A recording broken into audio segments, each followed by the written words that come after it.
hello પૈસા આપો ને હાથ માથે મારે માં થાળી લેવા જાવ પૈસા પૈસા નથી મારી પાસે પૈસા તો તમારે દેવા જ જોઈશે તારે પૈસા જ જોઈએ ને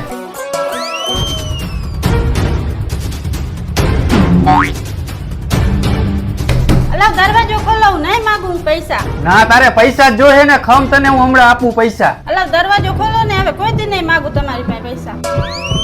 તમે તો ગરો ફાવો ખાતા હતા ને અરે ઘરો ફાવો થોડો ખાવાનો હોય હજી હાઈતમ આવે છે જુગાર કોણ રમશે આ તો તારે પૈસા જોતા હતા ને એટલે હું આ પંખો કાઢીને વેચવા જાતો હતો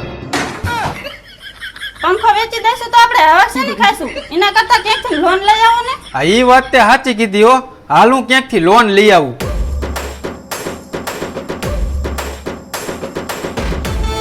થોડીક વાર ખમો લોન અપ્રુવલ થાય એટલે 24 કલાકમાં તમારા ખાતામાં પૈસા તો જોયું મિત્રો વિનાયક એન્ટરપ્રાઇઝ વાળા હોય એટલે આટલી જ વાર લાગે માત્ર આધાર કાર્ડ અને પાન કાર્ડ ઉપર તમારી 10,000 થી લઈને 5 લાખ સુધીની લોન થઈ જશે આ પણ સિબિલ સ્કોર સારો હોવો જોઈએ ગુજરાતમાં તમે ગમે એ જગ્યાએ રહેતા હોય અને ગમે એ જગ્યાના ડોક્યુમેન્ટ હોય લોન થઈ જશે પણ લોન કરાવવા માટે તમારે રૂબરૂ ઓફિસે આવવું પડશે અને આ મિત્રો આ લોકો લોન કરાવે પહેલા કોઈ પણ જાતનો ચાર્જ લેતા નથી તો તમે શેની રાહ જોવો છો તમે પણ આવી જાવ લોન કરાવી જાવ અને જેનું address Kotharia main road Bhaktinagar police ચોકીની સામે વિનાયક એન્ટરપ્રાઇઝ રાજકોટ